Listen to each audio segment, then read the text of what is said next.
Bon, alors, que se passe-t-il du nouveau? Les complotistes, entre guillemets, bien sûr, comme ils sont désignés, avaient encore raison. On a cet article du Parisien, ce 2 juillet, le titre. L'Allemagne accuse l'Ukraine d'être derrière le sabotage du gazoduc Nord Stream. Je rappelle que ça s'est passé en septembre 2022. Les dessous de l'enquête.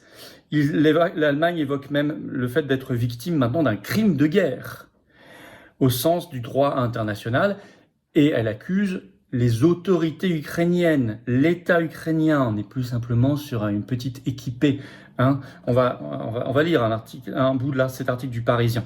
Le parquet allemand a accusé ce 2 juillet les autorités ukrainiennes d'avoir ordonné le sabotage des gazoducs russo-allemands Nord Stream peu après l'invasion russe de l'Ukraine. Sergueï Nudzietsov, ex-commandant de l'armée ukrainienne, et d'autres militaires ont élaboré, à la demande des autorités ukrainiennes, un plan visant à détruire les gazoducs Nord Stream 1 et 2, a assuré le parquet dans un communiqué. Bon, c'est clair.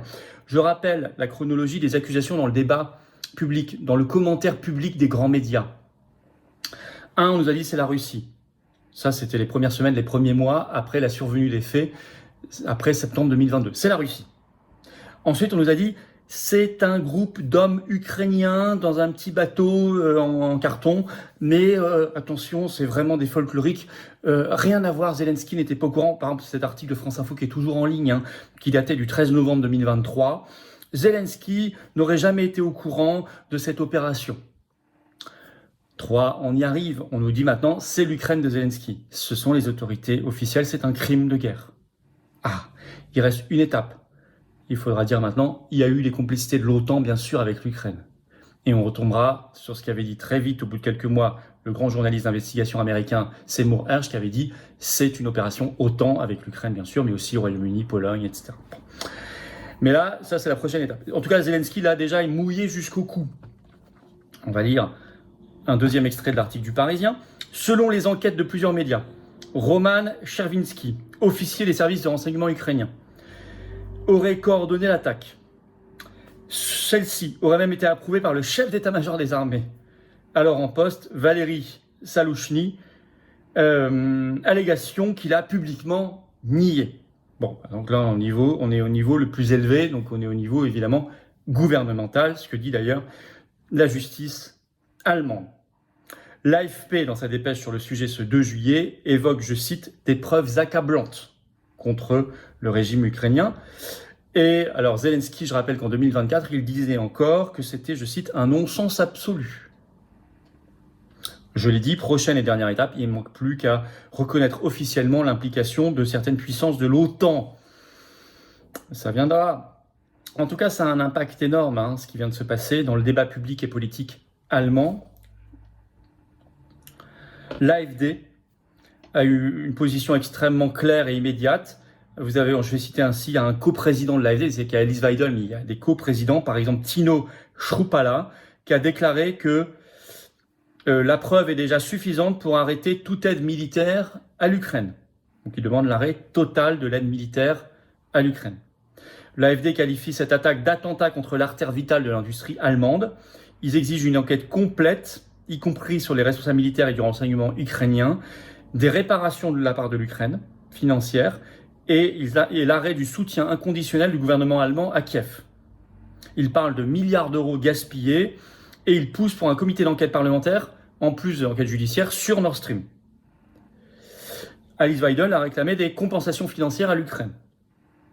Par ailleurs, vous avez des articles de presse dans, par exemple, Die Welt, Die Zeit, grands journaux allemands, qui notent que l'affaire pourrait fragiliser le soutien public à l'Ukraine et renforcer l'opposition à cette guerre. Le procès à venir, qui aura sûrement lieu dans la ville allemande d'Hambourg, est vu comme potentiellement clivant pour les relations germano-ukrainiennes par la presse. Ça, c'est moins qu'on puisse dire. Ça va être intéressant. Pour le moment, le gouvernement allemand, lui, est silencieux, nous apprend la presse allemande. Vous remarquerez d'ailleurs, c'est repris quand même dans la presse française. Il y a eu des choses, y compris, j'ai vu même sur BFM TV, tout ça, très bien.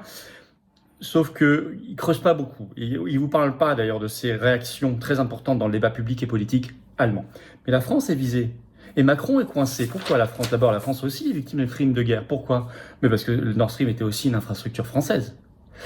Engie, entreprise française de gaz, détient 9% de la société exploitant Nord Stream, qui s'appelle NSAG, qui siège en Suisse, qui gère Nord Stream 1. Engie est le 4e actionnaire ex aequo, avec 9% des parts quand même. Et sur Nord Stream 2, Engie fait aussi partie des 5 entreprises qui ont fourni au total 9,5 milliards d'euros de prêts pour financer Nord Stream 2. Et Engie a quand même fourni à hauteur de 987 millions d'euros, quasiment 1 milliard. Ça, c'est pour Nord Stream 2.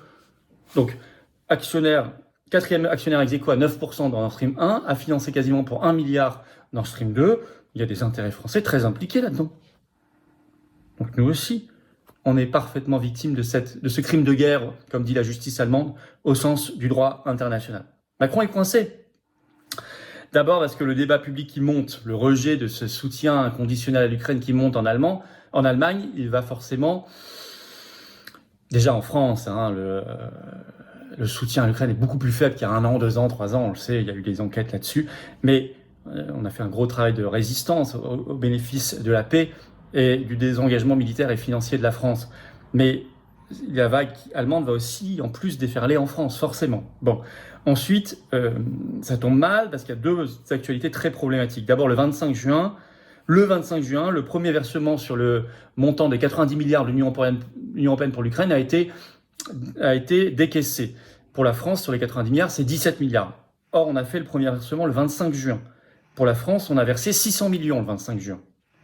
Quelques jours plus tard, la justice allemande dit que l'Ukraine a réalisé un crime de guerre contre nous. Ça la fout mal. Ensuite, il y a le fameux attentat à Monaco. Comme prévu, il ne retrouve personne. J'ai fait une vidéo entière là-dessus, allez la voir. On reconnaît de plus en plus que c'est directement là aussi les autorités ukrainiennes, le SBU, les services de renseignement ukrainiens, que le type qui a été visé allait faire une conférence au Parlement européen quelques semaines plus tard pour dénoncer la corruption en Ukraine, etc. Allez voir ma vidéo. Bon, ça, c'est sur notre sol. Enfin, à Monaco, on est maintenant quasiment en France. On a quelques dizaines de mètres, avec en plus des implications et de la préparation manifestement sur le sol français. Et puis surtout, arrive le 14 juillet, dans 10 jours, là. Avec quel est le pays invité d'honneur cette année? L'Ukraine. Zelensky sera là le 14, tribune officielle à côté de Macron, mais aussi le 13, la veille, pour un dîner à l'Élysée de la coalition des volontaires. Et la dépêche de juillet sort un nouvel article qui nous confirme qu'il y aura bien, je cite, des Mirage 2000 aux couleurs de l'Ukraine qui vont, en ouverture à côté de la patrouille de France, ouvrir ce défilé euro-ukrainien du 14 juillet. Plus tous les pays européens, la coalition des volontaires, l'OTAN qui sera représentée, Ursula von der Leyen qui sera là, l'hymne européen, etc. Ça, c'est pas possible. On est victime d'un acte de guerre, d'un crime de guerre. La pétition nationale contre ce défilé euro-ukrainien, elle est en lien sous la vidéo en description. Elle cartonne, n'hésitez pas à la signer. Et venez le 14 juillet. On fait le contre-défilé, le vrai défilé national, le vrai 14 juillet du peuple. Rendez-vous 17h, place du 18 juin 40. C'est le quartier Montparnasse à Paris. Le 14 juillet. On va défiler. Couleur nationale. Ça, vous voyez, ça coince Macron. Alors, il faut annuler évidemment la participation de l'Ukraine à minima à ce 14 juillet. C'est évident, tout de suite. Et il faut arrêter d'envoyer le moindre euro et la moindre arme française à ce pays. Évidemment, aucune perspective d'y envoyer des soldats, de participer à une quelconque coalition des volontaires. Ça va pas. Reprendre le dialogue avec la Russie. Faire œuvre de paix, pour ça, être une France libre et indépendante, qui reconnaît les crimes de guerre dont elle est victime, qui les punit et qui sort de l'OTAN et de l'UE. C'est ça être un pays respectable et respecté, libre et indépendant et souverain.